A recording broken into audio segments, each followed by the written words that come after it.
한 해 동안 착공된 철도 노선만 무려 7개가 되고 화려한 착공식을 하자마자 바로 취소되어 버린 철도 노선들. 1964년부터 1967년 사이에는 무려 11개의 철도 노선이 착공되었습니다. 그러나 완성된 노선이 몇 개 없었는데 이 시기에는 무슨 일이 있었는지 살펴보도록 하겠습니다.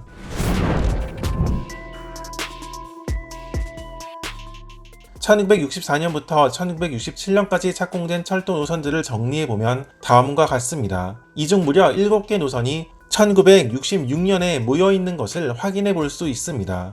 1964년 4월 24일에는 경전선 진주역에서부터 순천역 구간이 착공되었고 다음 날인 4월 25일에는 진삼선이 착공되었습니다. 경전선은 많이 들어보았지만 진삼선은 낯선 이름인데 진주와 사천시의 삼천포를 이어주는 철도 노선이었습니다. 삼천포로 향하는 철도 노선은 일제강점기부터 계획되었습니다. 1927년에는 김천에서 삼천포를 잇는 김삼선을 계획하였으나 추진되지 못했고 1941년에는 대전에서 삼천포를 잇는 대삼선을 계획하고 실제 착공도 이루어졌으나 물자 부족으로 인해 완성되지 못했습니다. 1953년 화물 수송의 목적으로 계양역에서부터 사천역까지 이미 개통한 상태였는데 이를 삼천포까지 연장하려는 것이 이 노선의 목적이었습니다. 그런데 자료를 찾아보면 이 진삼선은 사실 1960년 3월에 이미 한 차례 기공식이 진행된 것으로 보입니다. 그러나 그해 8월 진삼선을 포함한 대부분 예정된 철도 건설 계획이 변경되어 공사 기간이 늦춰졌고 다시 1964년에 기공식이 또 진행된 것이 아닌가 추측해 볼 수 있습니다.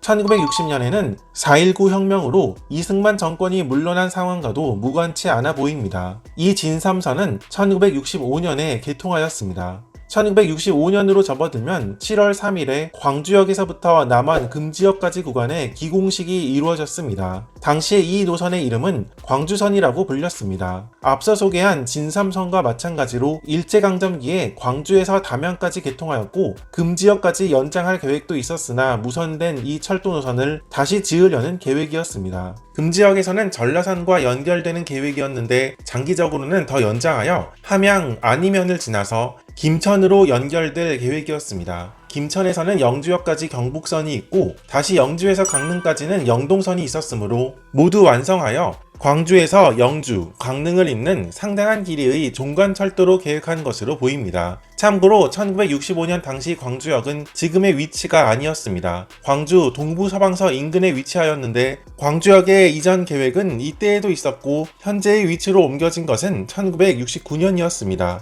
이 담양, 남원 방면의 광주선은 새로 옮길 광주역, 즉 현재의 광주역에서 담양 방면으로 연장할 계획이었습니다. 1966년에는 무려 7개 노선이 착공되었습니다. 가장 먼저 4월 29일에는 비인선이 착공되었습니다. 굉장히 이름이 낯선 이름인데 장항선 서천역에서 서천군 비인면의 비인역까지 22km의 짧은 노선으로 비인면에는 비인 공업단지를 조성할 계획이었으므로 이를 위한 화물 수송의 목적이 큰 노선이었습니다. 다음 달인 5월 12일에는 문경지선이 착공되었습니다. 현재 문경시에는 경북선만이 지나고 있지만 사실 이외에 문경선, 가은선이라는 철도 노선이 있었습니다. 당시에 이 지역은 석탄 산업이 활발한 지역이었고 문경지선은 무연탄의 수송이 주된 목적이었습니다. 11월 10일에는 김삼선이 착공되었습니다. 이름에서 알 수 있듯이 이 노선은 김천에서 삼천포를 잇는 노선으로 약 160km의 상당히 긴 철도 노선이었습니다. 김천에서 거창, 함양을 지나 진주로 이어지는 노선으로 진주에서 삼천포까지는 이미 개통한 진삼선과 연결되는 노선이었습니다.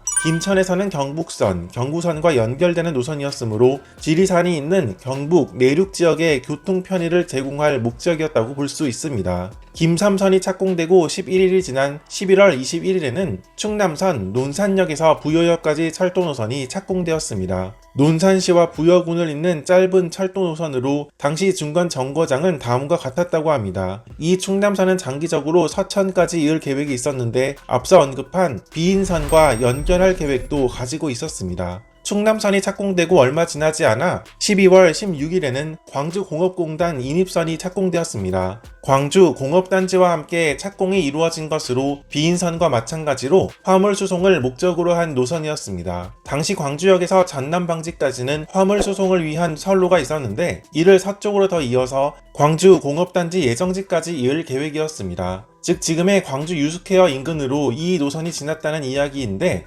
근처에 광천철교가 바로 이 노선의 흔적입니다. 여기에 더해 1966년에는 두 개의 철도 노선 착공이 이루어졌는데 하나는 북평역, 현재의 동해역에서 삼화역을 잇는 북평선, 다른 하나는 동해 북부선이었습니다. 동해 북부선은 경포대역까지 개통되었던 이 노선을 속초, 양양, 고성까지 연장할 계획을 가지고 있었는데 이때 우선 경포대역에서부터 강릉시 사천면에 사천진역까지 구간이 착공되었습니다. 다음 해인 1967년 4월 10일에는 서해안선이 착공되었습니다. 김제역에서 학교역, 그리고 대야역과 죽산역을 잇는 노선으로 총 길이는 146.3km나 되었습니다. 부안, 줄포, 고창, 영광, 호남선이 지나지 않는 서해안 쪽을 지나는 노선으로 1차로 김제에서 부안을 연결하는 구간이 이때 착공되었습니다.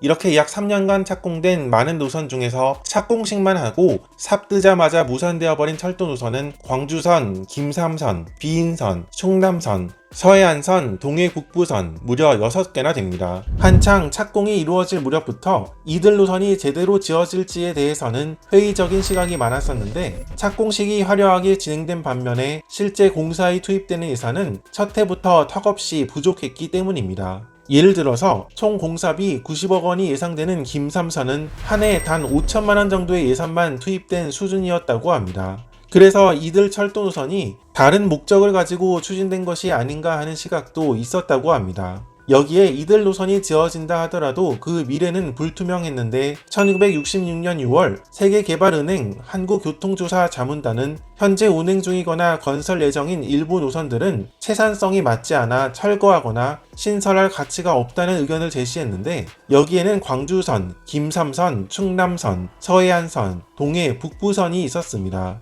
결국 이들 노선은 기공식이 진행되고 1, 2년이 지나지 않아 공사비 부족 문제를 겪었습니다. 1968년 배정된 예산 중 철도 신설을 위한 공사비가 필요한 금액의 절반도 되지 않자 일부 노선이 공사 중단 위기를 맞은 것입니다. 당시 광주선, 광주에서 담양 구간은 22.1% 정도의 공사 진척도를 보였으나 나머지 노선들의 공사 진척도는 0.7%에서 3.1%에 머물고 있었던 상태였습니다. 그래서 결국 이들 노선은 경제성 그리고 공사비에 대한 고려 없이 우후죽순으로 기공식을 하고 삽 뜨자마자 폐기된 철도 노선이 되었습니다. 1970년으로 접어들면 공사 중단 상태의 노선들은 고속화도로 시설 등으로 전환할 계획이 있었음을 확인해 볼 수 있습니다.